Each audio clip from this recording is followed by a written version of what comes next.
भगवते वासुदेवाय नमः। जय श्री हरि दोस्तों, स्वागत है आप सभी का आपके अपने चैनल ज्ञानार्थ में। श्रोताओं, आज की इस वीडियो में आप श्रवण करेंगे वैशाख माह के गुरुवार में बृहस्पति देव की पावन व्रत कथा, जिसको श्रवण करने मात्र से व्यक्ति के सभी पाप कर्म नष्ट हो जाते हैं।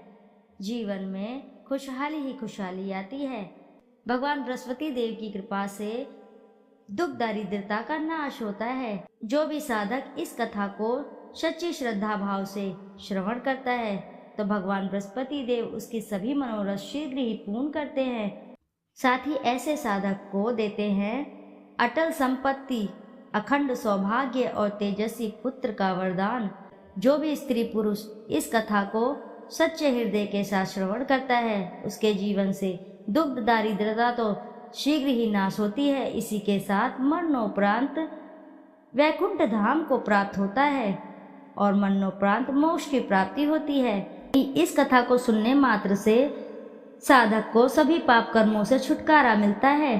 तो आइए श्रोताओं, श्रवण करते हैं इस कथा का।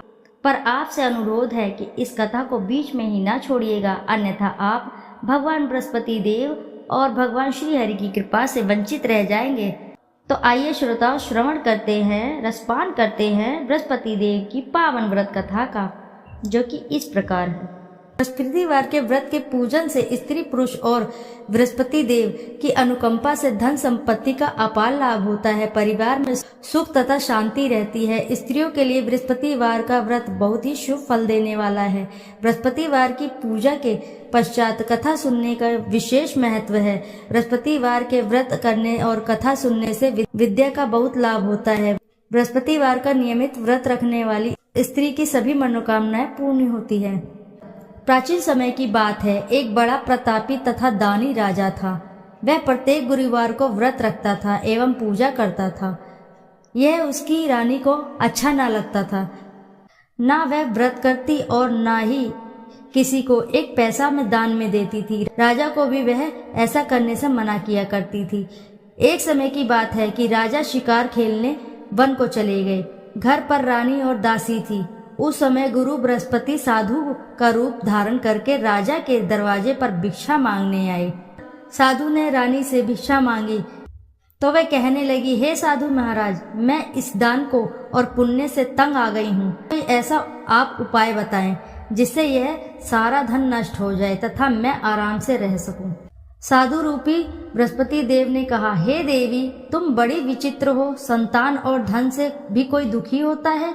अगर तुम्हारे पास धन अधिक है तो इसे शुभ कार्य में लगाओ जिससे तुम्हारे दोनों लोग सुधरें।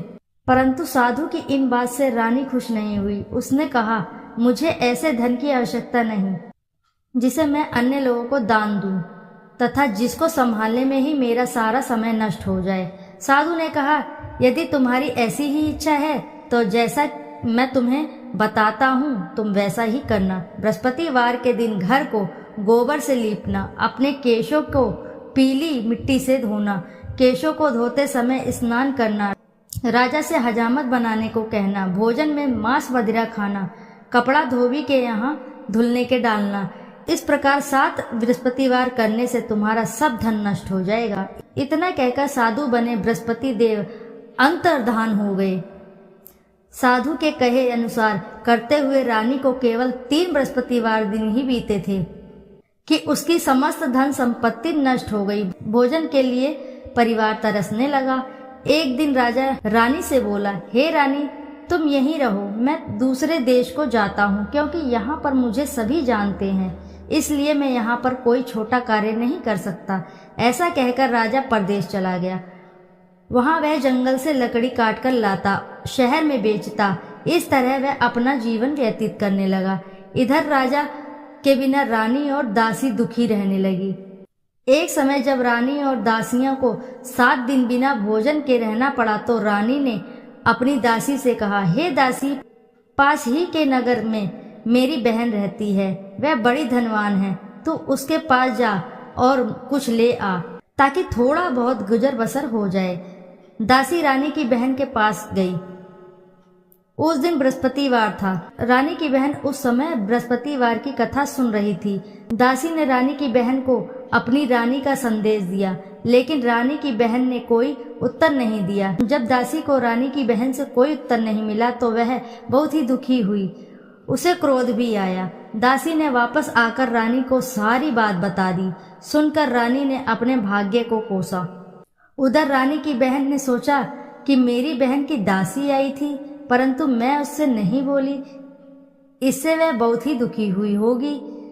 कथा सुनकर और पूजन समाप्त कर वह अपनी बहन के घर गई और कहने लगी, हे बहन, मैं बृहस्पतिवार का व्रत कर रही थी। तुम्हारी दासी गई, परंतु जब तक कथा होती है तब तक न उठते हैं न बोलते हैं, इसलिए मैंने नहीं बोला। कहो दासी क्यों आई थी? रानी बोली, हमारे घर में अनाज नहीं था। ऐसा कहते रानी की आंखें भर आई। उसने दासियों के समेत भूखा रहने की भी बात अपनी बहन को बता दी। रानी की बहन बोली, बहन देखो, बृहस्पति देव भगवान सबकी मनोकामना पूर्ण करते हैं। देखो, शायद तुम्हारे घर में अनाज रखा हो। यह सुनकर दासी घर के अंदर गई तो वहां उसे एक घड़ा अनाज भरा मिला। उसे बड़ी हैरानी हुई, क्योंकि उसने एक एक बर्तन देख लिया था। उसने बाहर आकर रानी को बताया।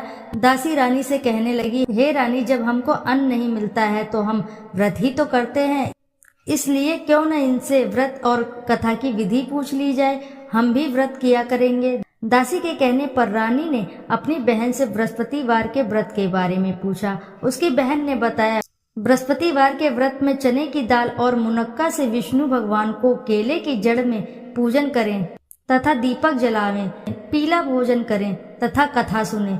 इससे गुरु भगवान बृहस्पति प्रसन्न होते हैं, मनोकामना पूर्ण करते हैं। व्रत और पूजन की विधि बताकर रानी की बहन अपने घर लौट गई।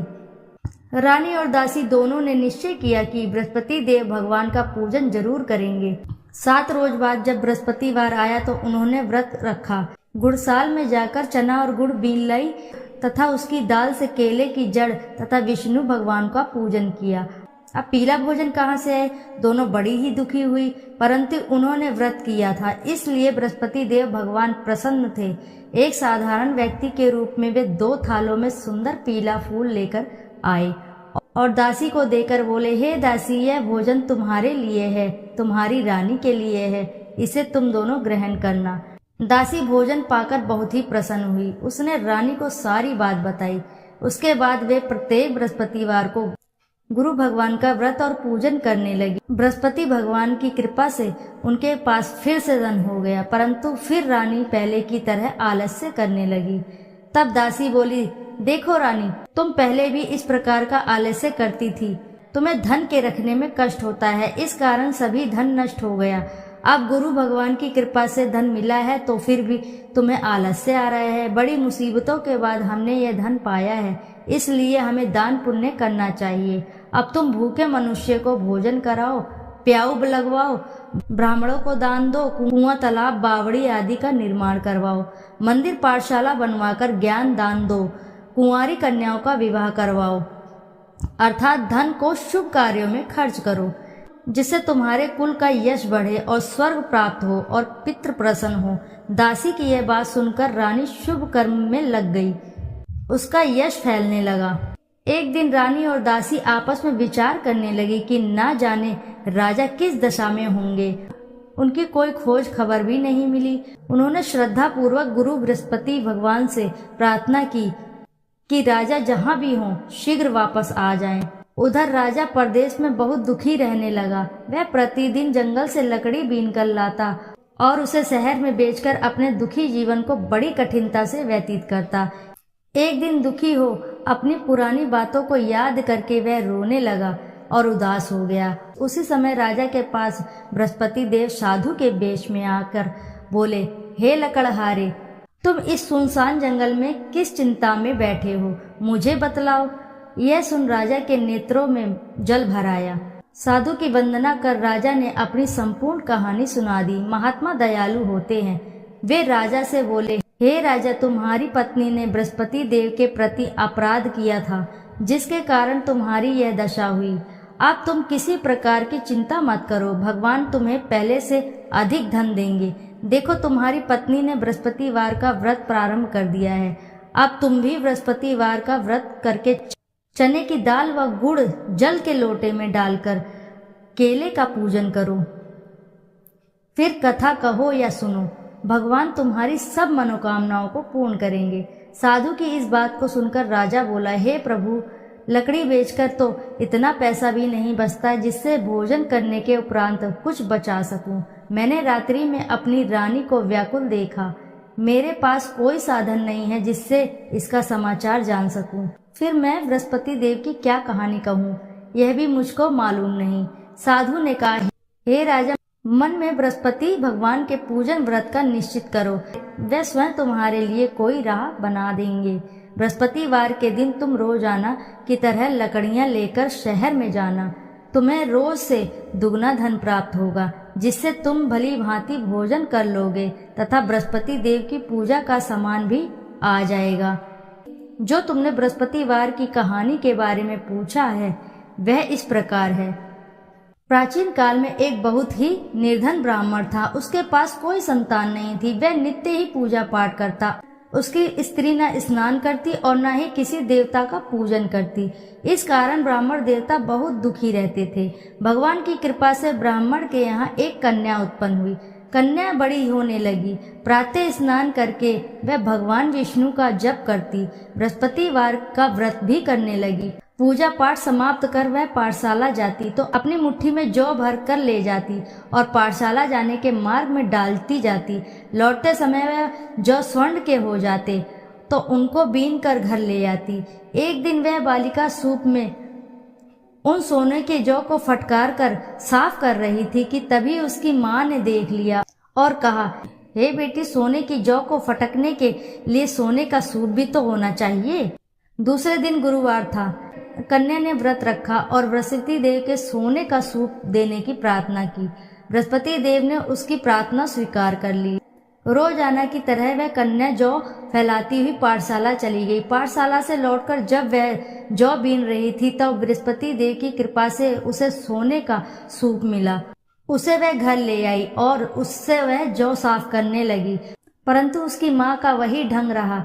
एक दिन की बात है, कन्या सोने के सूप में जौ साफ कर रही थी। उस समय उस नगर का राजकुमार वहां से निकला। कन्या के रूप को देखकर वह मोहित हो गया। राजमहल आकर वह भोजन तथा जल त्याग कर उदास होकर लेट गया।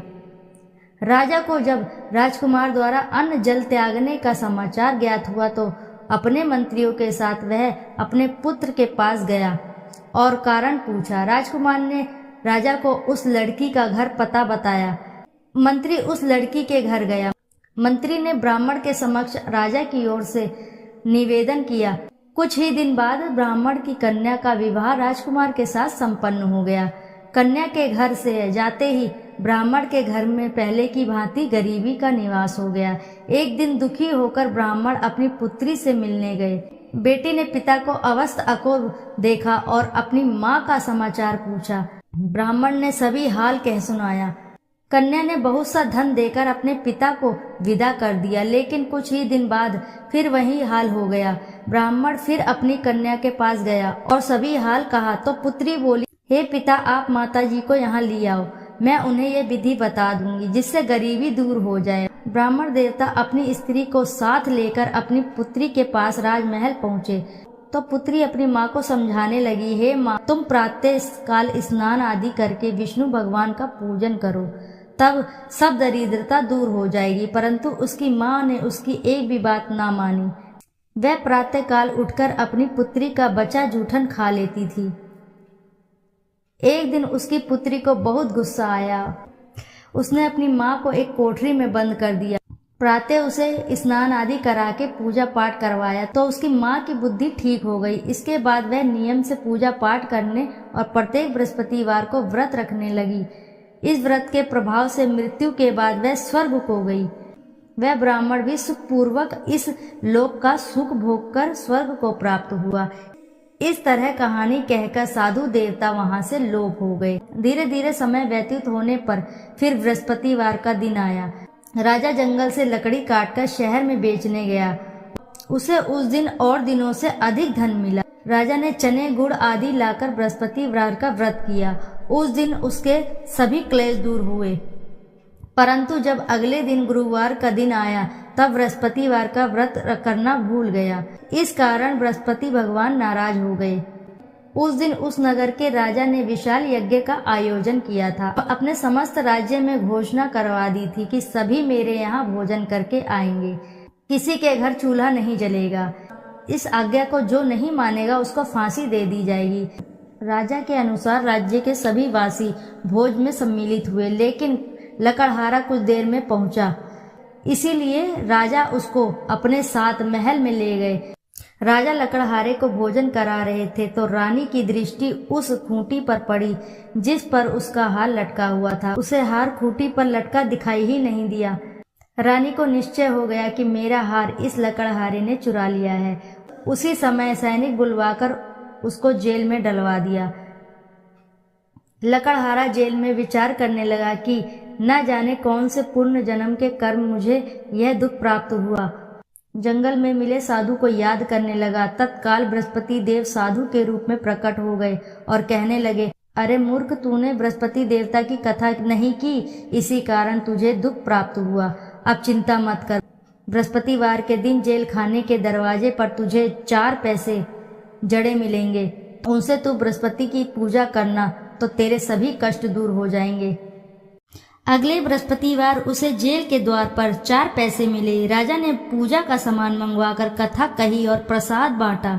उसी रात्रि में बृहस्पति देव ने उस नगर के राजा को स्वप्न में कहा, हे राजा, तूने जिसे जेल में बंद किया है उसे कल छोड़ देना, वह निर्दोष है।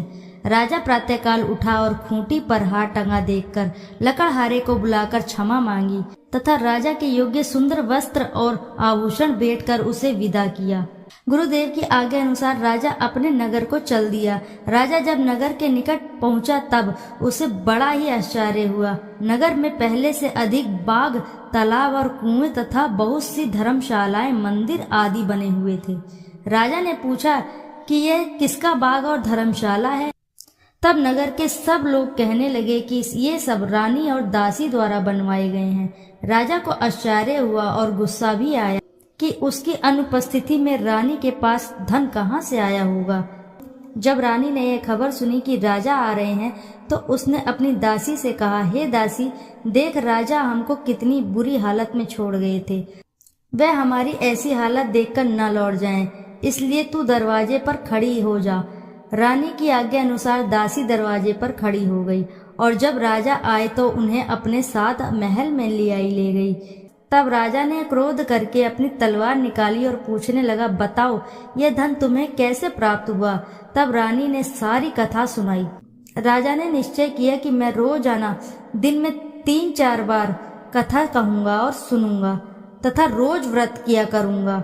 अब हर समय राजा के दुपट्टे में चने की दाल बंधी रहती थी तथा दिन में 3 बार कथा कहता। एक रोज राजा ने विचार किया कि चलो अपनी बहन के यहाँ हो आऊं। इस तरह का निश्चय कर राजा घोड़े पर सवार होकर अपनी बहन के यहाँ चल दिया। मार्ग में उसने देखा कि कुछ आदमी एक मुर्दे को ले जा रहे हैं। उन्हें रोककर राजा कहने लगा, अरे भैया, मेरी बृहस्पति की कथा सुन लो। वे बोले, लो हमारा तो आदमी मर गया, इसको अपनी कथा की पड़ी है। परंतु कुछ आदमी बोले, अच्छा कहो, हम तुम्हारी कथा भी सुन लेंगे।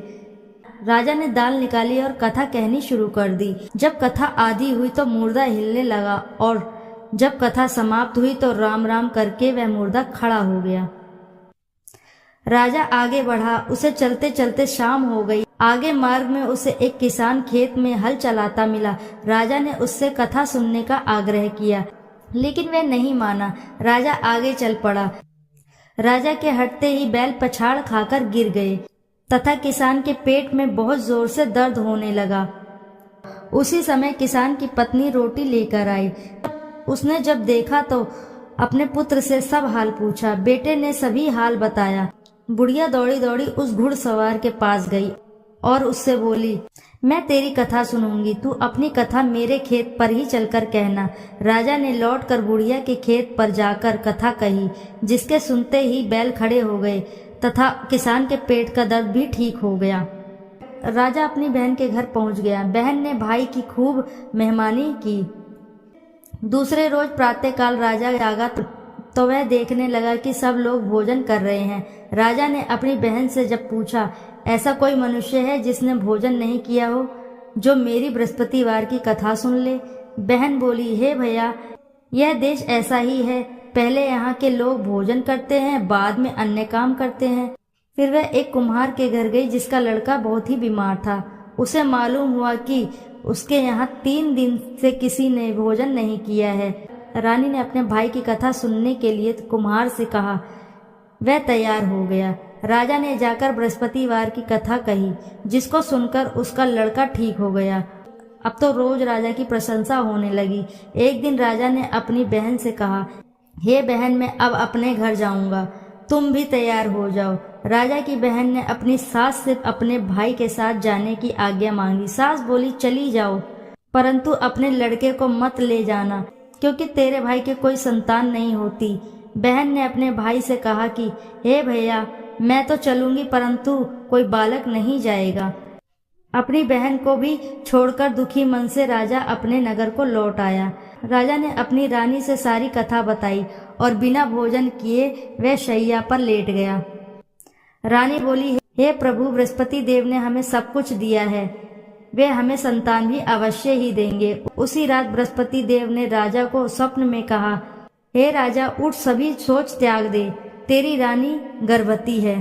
राजा को यह सुनकर बड़ी ही खुशी हुई। 9वें महीने रानी के गर्भ से एक सुंदर सा पुत्र पैदा हुआ। तब राजा बोला, हे रानी, स्त्री बिना भोजन के रह सकती है, परंतु तुम बिना कहे नहीं रह सकती। जब मेरी बहन आए तुम उससे कुछ मत कहना। रानी ने हाँ कर दी। जब राजा की बहन ने यह शुभ समाचार सुना तो वह बहुत खुश हुई तथा बधाई लेकर अपने भाई के यहाँ आई। रानी ने तब उसे आने का अलाना दिया। जब भाई अपने साथ ला रहे थे तब टाल गई, उनके साथ ना आई और आज अपने आप ही भागी भागी बिना बुलाए आ गई। तो राजा की बहन बोली, भाई, मैं इस प्रकार ना कहती तो तुम्हारे घर औलाद कैसे होती? बृहस्पति देव सभी मनोकामनाएं पूर्ण करते हैं। जो सद्भावना पूर्वक बृहस्पतिवार का व्रत करता है एवं कथा पढ़ता है अथवा सुनता है और दूसरों को सुनाता है, बृहस्पति देव उसकी सभी मनोकामनाएं पूर्ण करते हैं, उनकी सदैव रक्षा करते हैं। जो संसार में सद्भावना से गुरु का पूजन एवं व्रत सच्चे मन से और सच्चे हृदय से करते हैं, जैसे सच्ची भावना से रानी और राजा ने बृहस्पति देव की कथा का गुणगान किया तो उनकी सभी इच्छाएं बृहस्पति ने पूर्ण की। अनजाने में भी बृहस्पति देव की उपेक्षा ना करें, ऐसा करने से सुख शांति नष्ट हो जाती है। इसलिए सबको कथा सुनने के बाद प्रसाद लेकर जाना चाहिए। हृदय से उनका मनन करते हुए जयकारा बोलना चाहिए। इति श्री बृहस्पतिवार व्रत कथा। बोलो जय श्री हरि।